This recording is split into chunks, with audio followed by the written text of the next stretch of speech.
तो एक बात करनी थी कि रख हौसला वो मंजर भी आएगा, प्यासे के पास चलकर समंदर भी आएगा, थक कर ना बैठ ए मंजिल के मुसाफिर, मंजिल मिलेगी और मिलने का मजा भी आएगा। सेल्फ स्टडी किए हैं कि कहीं कोचिंग क्लास लिए हैं? घर पे सेल्फ स्टडी किए हैं। आप बाबू, आप दोनों घर पे किए हैं ना? बुक सोर्स क्या है आपका? पढ़ने का सोर्स क्या है? कहाँ से पढ़ती हैं, क्या चीज पढ़ती हैं, बताइए कुछ, ताकि हमें भी आइडिया लगे कि आप लोग कहाँ से क्या क्या कितना पे हैं। उसके बाद हम लोग अपना चालू करेंगे आगे। किस सोर्स, सोर्स का मतलब कि स्रोत, आप किस स्रोत से पढ़ाई कर रहे हैं? किताब, लिसेंट, वेरी गुड। आप सब कोई लिसेंट, लिसेंट, वेरी गुड। कौन कौन सा सब्जेक्ट पढ़े हैं आप? जिस एग्जाम की तैयारी कर रहे हैं, आप जो एग्जाम की तैयारी कर रहे हैं, आपको सिलेबस पता है? हिस्ट्री पढ़ना है, जनरल साइंस पढ़ना है। जनरल साइंस का मतलब कि देखिए, आपको साइंस में पीएचडी नहीं करना है, अप्लीकेबल आज के दौर में जो, जैसे बल्ब है, बल्ब में कौन सी गैस भरी जाती है, इसके अंदर का जो वस्तु है वो क्या, कौन सा तत्व है, उसमें क्या लगता है, इन सारी चीजों को। पंखा चलता है तो किस रोटेशन पे चलता है, किस मोशन पे चलता है, यह कौन सा ऊर्जा किस में कन्वर्ट कर रहा है, इन सारी चीजों पे आपको साइंस पढ़ना है। उसके बाद पॉलिटी पढ़ना है, पॉलिटी। इकोनॉमिक्स पढ़ना है, इकोनॉमिक्स, हिस्ट्री, जनरल पॉलिटी। हाँ, ज्योग्राफी पढ़ना है।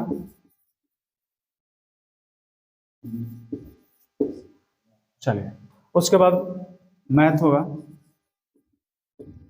उसके बाद रीजनिंग भी आता है सर ना, रीजनिंग, ठीक है ना, रीजनिंग में पढ़ना।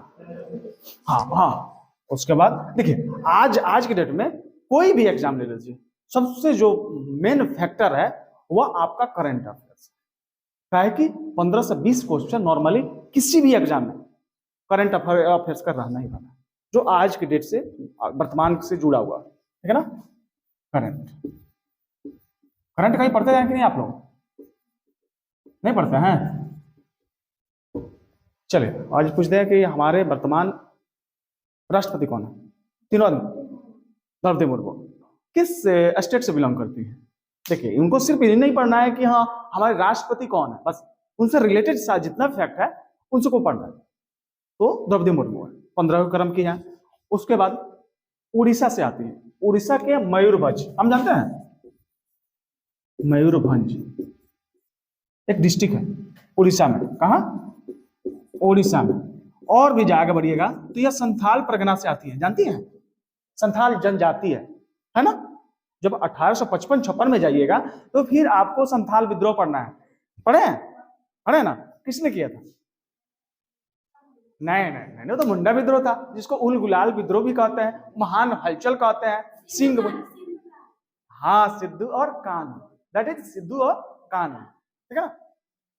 यह भी झारखंड क्षेत्र में हुआ था, ठीक है ना, झारखंड क्षेत्र में हुआ था। कि जनजातीय जो क्षेत्र है आपको उड़ीसा में मिलेगा, उसके बाद झारखंड में मिलेगा, और छत्तीसगढ़ में भी थोड़ा मिलता है। ये ट्राइबल्स एरिया है, ठीक है ना। चलिए, बस इतना आपको सब्जेक्ट पर कमांड कर लेना है। हिंदी भी है, चलिए इसको हिंदी भी, इसमें हमारे गुरुजी हैं कमलेश सर, जो कि हिंदी का ज्ञान आपको देंगे, ठीक है ना। बाकी मेरा सबसे पहले मेरा परिचय, क्या आपको पता है कि हम कौन है, कहाँ से हैं? नहीं तो मेरा भी जानकारी ले लीजिए कि मेरा नाम अरविंद गिरी है, ठीक है ना। मेरा घर मठिया पड़ता है और हम सनसाइन के टीचर्स हैं, ठीक है ना। बस यही मेरा परिचय है, बाकी कुछ नहीं। जो भी डिवाइड होगा उसमें से, इस सब्जेक्ट में से हम। तो एक बात करनी थी कि रख हौसला वो मंजर भी आएगा, प्यासे के पास चलकर समंदर भी आएगा, थक कर ना बैठ ए मंजिल के मुसाफिर, मंजिल मिलेगी और मिलने का मजा भी आएगा, ठीक है। तो यही, कभी थक कर बैठना नहीं है, हमेशा को ऊर्जवान बनाना है। एक दिन ना एक दिन सफलता आपकी कदम चुमेगी, ठीक है ना। चलिए sir, Akshay sir please take your seat, take your position. और सब बातें सिर्फ समझता है नहीं ना, उसको इशारा किया गया, ट्रेंड किया गया, हम ऐसे बोलेंगे तुम ऐसे करना, है ना। हर एग्जाम का अपना एक पैटर्न होता है, अपना एक लेवल होता है, उसी तरह से क्वेश्चन पूछता है। इसके लिए आप किसी बुक को प्रीफर मत कीजिए, चाहे लूसेंट हो चाहे कुछ नहीं। अगर पढ़ना है घर पे तो एनसीईआरटी पढ़िए। क्या पढ़िए? एनसीईआरटी बुक लीजिए, 6 to 12, अगर सच में पढ़ना है तो घर पे। लुसेंट में क्या है ना, रटी टाइप बातें हैं। और आज का जो एग्जाम हो रहा है उसमें आप जाके देखिए, लुसेंट से मात्र 3 क्वेश्चन, 5 क्वेश्चन, 6 क्वेश्चन, इससे ज्यादा नहीं क्वेश्चन पूछ रहा है, क्योंकि एग्जाम का पैटर्न बिल्कुल चेंज हो गया है। आप पढ़ के जाइएगा कि कांग्रेस का स्थापना कब हुआ, लुसेंट ने दिया 1885, उसमें पूछ दिया कि उस समय वहां के भारत का वायसराय कौन था। तो कैसे होगा, रटे रटे पढ़ाई से तो होगा नहीं ना, पूरा कॉन्सेप्ट को जानना होगा। अगर मुझे रामायण के पूरे माने एक एक कैरेक्टर के बारे में जानना है ना, ये जैसे कोई पूछ दिया चलो सीता कौन थी, तो सिर्फ हमको ये नहीं याद करना है कि सीता राम की पत्नी थी। आप समझ रहे हो क्या कर रहे हैं। अगर गलती से पूछ दिया कि राम के पिता का नाम क्या था, आप तो सिर्फ इतना ही पढ़ेंगे सीता के पति का नाम राम था। अब राम के पिता का नाम क्या था तो पढ़े नहीं है। तो अगर पूरी कहानी पढ़े हुए, रामायण पूरा कहानी पढ़े हुए कि हाँ एक दशरथ नाम के राजा थे अयोध्या में, उनके 4 पुत्र थे, इनमें से बड़े पुत्र का नाम राम था, उनकी पत्नी सीता थी। अब मेरे से क्वेश्चन कैसा भी पूछे, अगर पूछ दे कि राम कहाँ के निवासी थे, तो पढ़े रहेगा अयोध्या का था, तभी ना अयोध्या बना के आइएगा। आप समझ रहे हैं ना। तो पूरी कॉन्सेप्ट लेकर पढ़ना है, किसी एक लाइन पर हमको रट्टा नहीं मारना है। तो अब जाके किसी भी टाइप एग्जाम आप कर रहे हैं ना, यहाँ पे हवाई बातें नहीं होगी, बीपीएससी तक आप जाके कुछ नहीं, घटना चक्र एक बुक आता है, क्या आता है, घटना चक्र। अभी तक जितने एग्जाम हुए हैं सारा क्वेश्चन उसमें रहता है। यहाँ पे जो भी टीचर जिस सब्जेक्ट से पढ़ाए, मान लो कोई मैथ से अगर प्रॉफिट एंड लॉस पढ़ा दिया, तो आप जाइए घटना चक्र खोलिए, प्रॉफिट एंड लॉस से सारा क्वेश्चन बनाइए। अगर क्वेश्चन नहीं बने तब आकर बोलिए कि सर आप कैसे पढ़ाते, क्वेश्चन नहीं बन रहा है। नहीं तो 5 लल्लू लल्लू क्वेश्चन लाएंगे, हम भी सिखा देंगे, ट्रिक बता देंगे, बच्चा बना लिए खुश, एग्जाम में गया कोई उसमें से नहीं लड़ा। तो क्लास में तो बच्चा खुश हो जाएगा, लेकिन क्लास में खुश होने से मतलब थोड़ी है, एग्जाम क्रैक करने से मतलब है ना, रिजल्ट लाने से मतलब है। तो हमारी बात यह है कि हम जो पढ़ाएं या कोई भी टीचर यहाँ पढ़ाएगा, तो आप किसी एक बुक से नहीं, घटना चक्र पूछिए, उठाइए कि प्रॉपर अगर एसएससी का है तो एसएससी घटना चक्र आता है, और देखिए कि एसएससी ने कितने टाइप से इसमें क्वेश्चन पूछा है, कितने टाइप से क्वेश्चन पूछा, उसमें क्वेश्चन बनाइएगा तो उसका लेवल पता चलेगा। ठीक है ना, इस तरह से पढ़ाई होगा। आपने तैयारी किया बहुत अच्छी बात है, नो डाउट, लेकिन एक छोटा सा आपसे क्वेश्चन नहीं पूछी, इसमें पूछने वाला था कुछ और, लेकिन अब छोटा सा क्वेश्चन आप फंस गए। ठीक है ना, इसके बाद और कुछ मान एक वजह। हाँ ठीक है, ठीक। आप आपका फेवरेट सब्जेक्ट सबसे स्ट्रॉन्ग रीजनिंग है, रीजनिंग और साइंस है। पढ़े तो आर्ट्स है लेकिन मेरा साइंस और अच्छी अच्छी बात है। आपसे एक क्वेश्चन है कि इनमें कौन अदिश है, सॉरी इनमें कौन सदिश है। थोड़ी देर में सिलेबस चालू करेंगे, ठीक है ना। ऑप्शन ए आ गया 4, ऑप्शन बी आ गया बल, ऑप्शन सी आ गया त्वरण, और ऑप्शन डी आ गया गुरुत्वीय त्वरण। बोलिए, छोटा सा क्वेश्चन, पहले ही चैप्टर में सदिश सदिश पढ़ना है शायद साइंस में, फिजिक्स में। सबसे पहले तो सदिश क्या है आपको पता होगा अच्छी तरह से। सदिश क्या है, सदिश कहते किसे हैं? चाल और बल और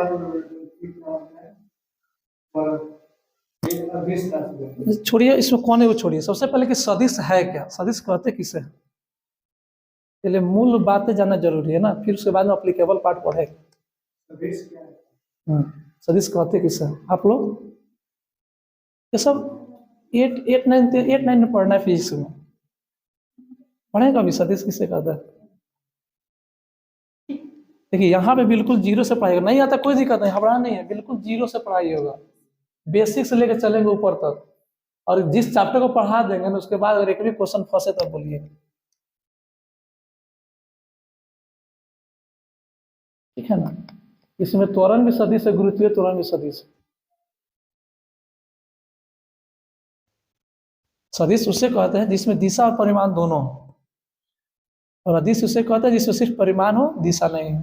अब कैसे ये बच्चा याद करेगा, जैसे नाम दिया अदिश, इसको तोड़िए, अ मतलब नहीं होता है ना, कि अ मतलब नहीं, और दिश मतलब दिशा, जिसमें दिशा नहीं उसे अदिश कहते हैं, जिसमें दिशा उसे सदिश कहते हैं। तो एक एक ट्रिक कॉन्सेप्ट पूरा सबके साथ पढ़ाया जाएगा, कोई दिक्कत नहीं होगा। आप लोग 2 दिन 4 दिन पढ़िए, अच्छा नहीं लगे फिर आप बोलिएगा। और हर तरह का मतलब नहीं होता गेयर, वो भी रखा गया है, कैसे बच्चा समझेगा और कितना तक झेल पाएगा, सब ठीक है, सब चीज तैयारी कराया जाएगा। सबसे पहले शुरू करते हैं मैथ से। क्या करते हैं? मैथ से। किससे शुरू करें बोलिए? मैथ से भागते नहीं है ना? मैथ में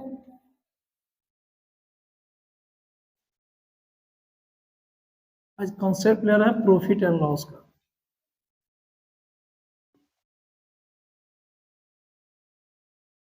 इसको हिंदी में क्या कहते हैं? लाभ और हानि। गुड। हाँ, लॉस का हिंदी लाभ होता है ना?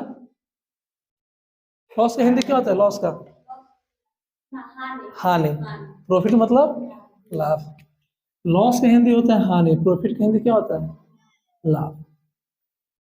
सबसे पहले इसमें 2 आदमी होते हैं, एक क्रेता और एक विक्रेता। इस कैरेक्टर में लाभ और हानि में 2 आदमी होते हैं, क्रेता और एक विक्रेता।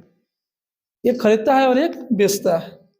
तो गांव लोग में देखे हुईगा, मान लीजिए कोई एक दुकानदार है, एक पेन खरीदा, तो कहीं से पेन खरीद के लाया 10 रुपये में। कितना खरीद लाया? 10 रुपये में। आप जब उसके दुकान पे गए तो आपसे बोला कि भैया ये पेन हम 20 रुपये में बेचेंगे। कितना में बेचेंगे? 20 रुपये में बेचेंगे। खरीदा कितने में? 10 रुपया। बेचा कितने में? 20 रुपये। जो खरीदता है ना उसको कहते हैं क्या? CP, कॉस्ट प्राइस, यानी क्रय मूल्य। क्या कहते हैं? क्रय मूल्य। और जो बेचता है उसे क्या कहते हैं? विक्रय मूल्य। अगर इससे पूछा जाए कि उसको कितना रुपए का फायदा हुआ, मैंने 10 रुपये में पेन खरीदा और 20 रुपये में आपसे बेच दिया, दुकानदार कुछ कमाया होगा ना? कितने कमाया? 10 रुपये कमाया ना? जो कमाया उसे कहते हैं लाभ। जो कमाया उसे क्या कहते हैं? लाभ। ये 10 रुपये कैसे पता चला आपको? हम आपसे बोले कि 10 रुपये में दुकानदार खरीदा, 20 रुपये में पेन बेच दिया, आपको पता चला कि हाँ 10 रुपये फायदा कमाया। तो 10 आया कैसे? कहाँ से आप 10 लाया? बोलिए, ये 10 आया कहाँ से? मतलब एक दुकानदार है जो 10 रुपये पेन खरीदा है और आप जब उससे खरीदने गए तो आपसे वो 20 रुपये में बेचा, तो आप बोले कि फायदा कितना हो? तो बोले 10 रुपये। ये 10 आया कहाँ से? 100 पर? यहाँ तो 100 की कोई बात ही नहीं है। 100 का है कहीं दिख रहा है? क्रैमल 100 कैसे मान ले जब हमको दिख रहा है कि हाँ 10 रुपये खरीदा है। क्रैमल जब दिया हुआ है तो क्यों मानेंगे? वही तो आपसे पूछ रहा है। छोटा सा क्वेश्चन, अब दिमाग नहीं लगा है, बस जितना बेचा था ना उसमें अपना गाला निकाल लिए, जो आया वही उसका लाभ हुआ। क्या पता चला? उसने जिसने जितना बेचा और अपना गाला निकाल लिया। निकालना मतलब घटाना, तो जो बचा वही ना उसका लाभ हुआ। आप 5 रुपये कोई चीज खरीदी है, किसी से 10 रुपये में बेच दी, तब बोले ना भाई चलो हमको 5 रुपये फायदा हुआ। तो कैसे 5 आया? आपने 10 में बेचा, अपने पॉकेट से कितना लगाया था? 5, उसको निकाल लिया तो ना पता चला कि फायदा क्या हुआ। और यही से फॉर्मूला बन गया कि लाभ बराबर क्या होता है? विक्रय मूल्य माइनस क्रय मूल्य। फॉर्मूला होता नहीं, फॉर्मूला बनाया गया है। बात को समझना, सिर्फ कॉन्सेप्ट समझ लीजिएगा, मैथ बन जाएगा। मैथ में जोड़ घटाव गुना भागा आता है, मैथ आ गया पूरा। थोड़ी देर में आपको पता चलेगा 1-2 क्लास में कैसे मैथ होता है। तो लाभ जो बेचा वही क्या होता है? विक्रय मूल्य हुआ। जो लगाया था वो क्या हुआ? क्रय मूल्य। घटा दिए, जो मिला वो क्या हुआ? लाभ हुआ। और यही से फॉर्मूला बन गया ना, ठीक है ना? अब इस तीनों में से कोई एक दे, 2 दे दे, एक पूछे तो बना सकता है। जैसे लाभ दे दे, क्रय मूल्य दे दे, तो विक्रय मूल्य बताइए। समीकरण पढ़े ना, सिंगल एक एक लाइन में सही रैखिक समीकरण कैसे होता है? x + 5 = 20 ऐसे होता है ना समीकरण में। तो एक समान कैसे निकालते हैं? ये प्लस में इधर क्या हो जाएगा? माइनस। और आंसर क्या आता है? 15। अब यहाँ पे हमको कोई एक मान दे दे। चलिए मान लेते हैं कि लाभ 10 रुपये दे दिए और विक्रय मूल्य भी दे दिया 20 रुपया। अब पूछा क्रय मूल्य कितना है, तो लाभ की जगह 10 रुपये लिख दिए, बराबर है तो बराबर लिख दिए, विक्रय मूल्य जगह 20 रुपये लिख दिए, माइनस चिन्ह है तो माइनस देंगे। क्रय मूल्य नहीं मालूम है, क्रय मूल्य को क्रय मूल्य लिख दिए, ठीक है ना? अब इसको हम करेंगे एक एक में तोड़ेंगे, ठीक है ना? 10 इधर प्लस में है कि माइनस में है? यहाँ प्लस है कि माइनस है पहले बताइए। प्लस है तो बराबर की तरह क्या हो जाएगा, माइनस, फिर बराबर का चिन्ह, और इधर माइनस क्रैमूल है ना, माइनस क्रैमूल है, तो 10 में से 20 घटेगा, -10 होगा, लिखेंगे -10 बराबर माइनस क्रैमूल, ठीक है ना। माइनस माइनस कट जाएगा, क्रैमूल कितना आ गया आंसर, और यहाँ भी कितना था देखिए तो 10 था ना। तो इसमें अगर ये वाला समीकरण आता है तो इसमें कोई 2 मान देगा तो हम निकाल सकते हैं ना तीसरा मान आसानी से, कोई दिक्कत तो नहीं होगा। तो फॉर्मूला तो खैर हम पढ़ाते नहीं है पूरे मैथ में, लेकिन लिखाते हैं थोड़ा आप लोग को समझने के लिए, ठीक है ना। मैथ में फॉर्मूला क्या पढ़ना है, बात समझ में आ गया, फॉर्मूला हो गया। तो कंटिन्यू करते हैं लाभ और हानि के कैरेक्टर के बारे में। चलिए इसमें लिख लीजिए, सर मार्बल दीजिएगा, नहीं काम कर रहा।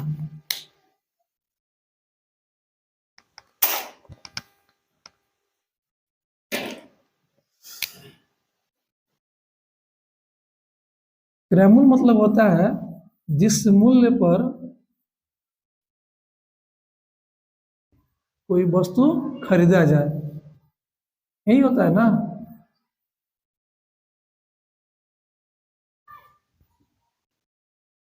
क्रय का मतलब ही होता है खरीदना, क्रय मतलब खरीदना। तो क्रैमूल वो होगा कि जिस मूल्य पर कोई वस्तु खरीदा जाए, इसमें जब मूल्य जुट गया ना तो क्या होगा, जिस मूल्य पर कोई वस्तु खरीदा जाए। एक आता है विक्रय मूल्य,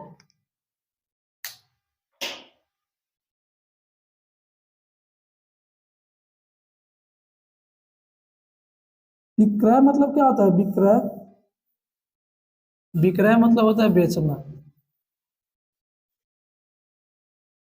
जिस विक्रय मूल्य मतलब हो जाएगा जिस मूल्य पर कोई वस्तु बेचा जाए।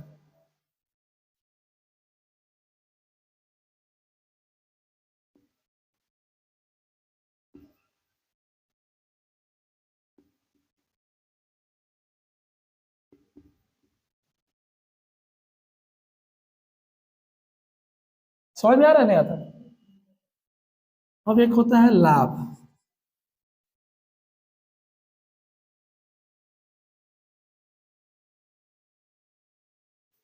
इसका मतलब होता है किसी वस्तु को बेचने पर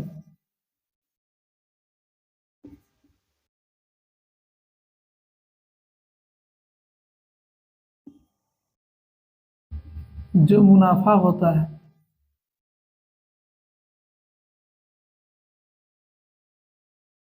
किसी वस्तु को बेचने में जो मुनाफा होता है क्या कहलाएगा, लाभ। और हानि, किसी वस्तु को बेच रहे हैं ना,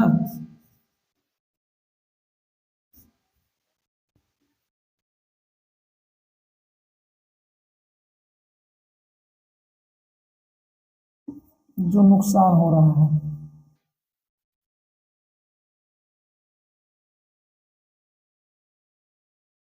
इतना बात समझ में आना चाहिए, बस माइंड में सेट होना चाहिए। जैसे हमने 5 रुपये सामान खरीदा, 10 में बेचा, तो 5 रुपये मुनाफा हुआ, तो मेरा लाभ हो जाएगा, क्या हो जाएगा, 5 रुपया। अरे समझ में ना। और जब 5 का मैंने सामान खरीदा और किसी को 3 ही रुपये में बेच दिया, तो घाटा हुआ कि फायदा हुआ।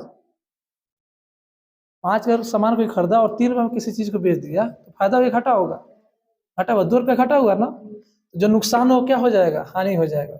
और इसे कुछ फॉर्मूला है, जैसे लाभ बराबर, जैसे अभी हम बताए हैं, विक्रय मूल्य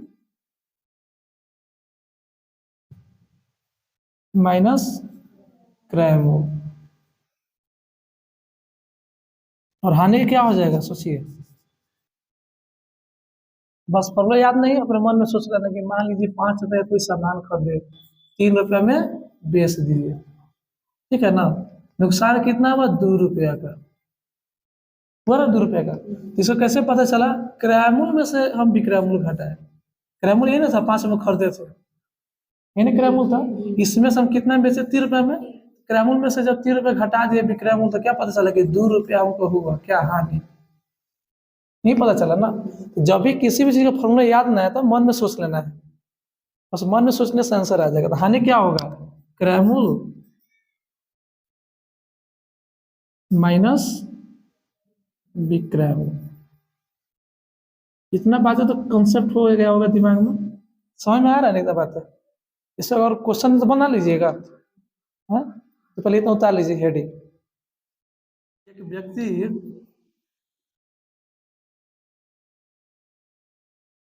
500 में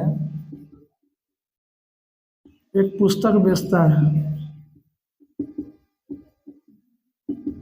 तो उसको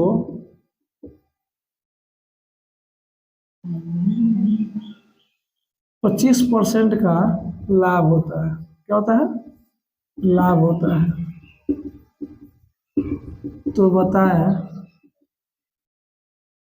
क्रयमूल कितना था?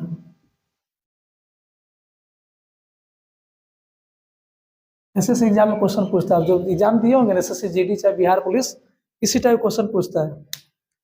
अब बच्चा समझे नहीं तो करे क्या, बस हल्का सा क्वेश्चन है। दुनिया का हर चीज अपने आप में 100% होता है। कितना होता है? 100%। तो जब वो 100 रुपये में खरीदा होगा और 25 रुपये लाभ कमाता, कितना बेचा होगा? 125। कितना बेचा होगा? 125। और क्वेश्चन क्या करे कि 500 में बेचा, कितना बेचा? 500 में, यानी 125 का मान 500।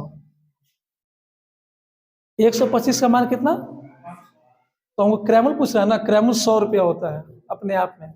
लिखेंगे चूंकि 125 का मान 500, इसीलिए 100 का मान, और 500 गुने 100 बटा 125 हटा देंगे, जो आएगा वही हमारा आंसर हो जाएगा। एक लाइन में आंसर आ गया, क्लियर।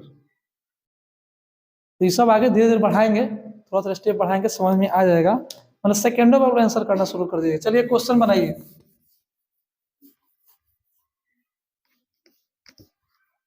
क्वेश्चन है,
क्वेश्चन बनाइए तो सीखिएगा आप लोग।